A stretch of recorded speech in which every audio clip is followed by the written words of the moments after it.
Pregnancy motivation and its development. Childbirth is not a single event represented by a point on the time axis, but a long process that begins at conception and covers the entire prenatal period, the birth itself, and the first months after birth. Under perinatal processes, it is more appropriate to understand everything that happens around and related to birth. This approach allows us to pay attention not only to the study of patterns of emergence and functioning of the psyche of the fetus and the newborn, but also to the motives of conception, psychology of pregnant women, complex processes in mother-child, expectant family, newborn family, and other systems. It is well known that pregnancy for a woman is a period of increased risk for somatic and psychological health. Neurotic conditions of mild registry occur in 30 to 80% of pregnant and parturient women. These include asthenic, depressive and hysterical conditions, neurosis, and psychosomatic disorders. Women's clinics pay enough attention to somatic health by doctors, obstetricians and therapists, but do not provide psychotherapeutic care at all. Even before conception, when planning a childbearing, families often need to consult a psychotherapist. Motives of desire for a child can be constructive, strengthening the family, creating favorable conditions for pregnancy and childbirth, and can be destructive and impede it. Given the fact that pregnancies are not always planned, finding out women's motives for maintaining an accidental pregnancy is of no small importance in determining whether psychotherapeutic help is needed. It became clear from the studies that most women have children on the basis of their attitude toward others, 80%, in relation to themselves. Attitude to significant others 27.7%, attitude to social environment 56.7%, changes in the personal me situation 13.4%, attitude towards health 8.6%, DETHERMINANTIONATIONS for the sake of the child 19%, for the sake of a loved one 7.7%, conformity to social expectations 21%, protest 4.5%, maintaining relationships 27.8%, giving up the past 3.8%, giving up of the present 8.6%, preservation of health 7.6%. The first two motives manifest both on conscious and unconscious levels. The others are not usually realized by women. 1. Preservation of one's own health. This motive is caused by fear of causing harm to own health by abortion or loss of an opportunity to have children in the future. It often occurs among women with a first pregnancy, as well as among women with poor health. 2. Departure from the present. In this motive, there is a clear escape from the increasing mental stress connected with unbearable reality. As a rule, it is connected to an attempt to escape from his or her own problems, replacing his or her life with his or her own. The motive prevails among single women who have lost hope for personal happiness. 3. The renunciation of the past. In this case, pregnancy can be considered by the woman as a means of purification from her own sinfulness. There is an attempt to erase the past, to find a woman's identity, to feel a personality. The motif is often found in women with a turbulent past and marks the beginning of a new stage in life. 4. Maintaining relationships. The motive is found both among married and unmarried women of different age categories. In this case, the woman decides to have a baby in order to bring something new into the relationship with the man and hopes to keep him by her side. 5. Protest. Women define this motive as pregnancy to spite parents or an important man. More common at a young age. Pregnancy has a character of challenge, confrontation of the adult world. Don't teach me how to live, I am a mother myself.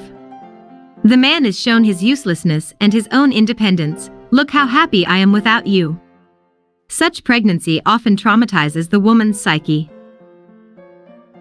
6. Conformity to social expectations. The motive is usually characteristic of young women from well-to-do families. In such situations, women sometimes give birth not to a child for themselves, but to a grandchild or granddaughter for their parents. In another variant, women who married at a reckoning have a child not so much guided by their own desires, but rather by their husband's requests. 7. For the sake of the beloved. The motive is found in women of different age categories and social levels, it helps to create a high level of adaptability of a woman to pregnancy, even if she remains single. The future child acts as a part of the beloved. 8. Pregnancy for the sake of the child. A positive motive reflecting the woman's psychological need and readiness for motherhood. The motive is typical for socially mature, established women, as well as for single women of age. Understanding a woman's motives for preserving her pregnancy helps her choose the appropriate tactics for her management to determine the need for psychotherapeutic assistance. Study of women, depending on the motives of pregnancy according to the Sun method, the leading motivation for childbearing is motherhood. Motivational settings, self-affirmation, compliance with social norms and stereotypes, the desire to keep the family, to avoid loneliness, optimistic mood, low spirits, equilibrium, moderately expressed tension, satisfactory state of health. Feeling bad, lethargic, broken-hearted. In this regard, based on the results of the experimental and psychological study, we can make the assumption that the emotionally positive role of pregnancy in women with the motive of motherhood is extremely high and forms a positive psychological attitude that helps women to adapt to pregnancy. This assumption is supported by the works of many researchers who consider various features of the psycho-emotional state of a pregnant woman in terms of manifestation of adaptation of the body and personality of the woman to pregnancy. So how do the undesirability of the child and its physiological and emotional state correlate? It is scientifically proven that if the future child is undesirable for the mother and she is embittered and irritated during pregnancy, her negativism feels the fetus. B.P. Nikitin believes that the psyche of the unwanted child is traumatized even before birth. Under prolonged stress conditions in the mother's blood, an excessive amount of steroid hormones are formed which pass the placental barrier and affect the forming brain of the baby. The amount and nature of emotional contact between the mother and the unborn child may be the most decisive factor among those affecting the emerging psyche. Even if we take the unwanted child in its pure form, separate from the action of other factors, even then the unwanted child will almost always differ in physical and mental development from the desired child. With a negative attitude to pregnancy, the mother does not strive to keep the pregnancy, to avoid harmful influences. There is no joyful anticipation of the child. The birth itself is perceived with fear. Regarding the influence of emotional stress on the birth process, doctors have noted that negative emotions, especially fear of the impending birth, may be the cause of weakness of labor and weakness of pushing in first-time mothers. The most dangerous for children's mental development is the combination of their undesirability in general and undesirability by gender in particular. If they are the second child in the family, and the firstborn of the same gender is not only desirable, but also corresponds to the gender expectations of the parents. Thus, the emotional rejection of children is mainly caused by their undesirability, prematurity of pregnancy, and a mismatch of sex with the expectations of parents. Because of the stressful state of the mother and her negative attitude toward pregnancy, the child's reactivity, the body's protective forces have already been damaged in utero. The logical result of the stress of an unwanted pregnancy may be a threat of early miscarriage, complicated and premature birth, less than normal body weight, anxiety and excitability of the child, appetite disorders, metabolic disorders, lesions of the skin of the child. Unwanted children are easily upset, highly resentful and capricious, sleep restlessly, cry a lot and cannot calm down for a long time, especially without a pacifier, to which they have a predilection, as well as finger-sucking and masturbation.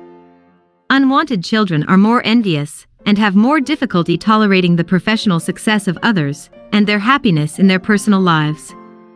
Hence, unkindness, barbs, and irony.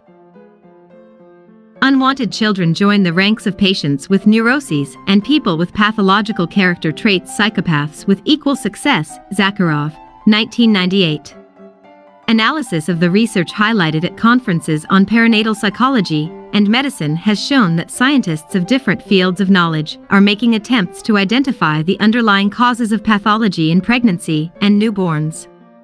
Researchers have confirmed that the processes realizing the instinct of reproduction are dependent on the psycho-emotional sphere of a woman, and if she is not ready for the role of mother, not ready to develop as a personality in motherhood, These natural, supported by instincts, processes pass into the category of stress factors and significantly influence the formation of pathologies in pregnant women and fetuses.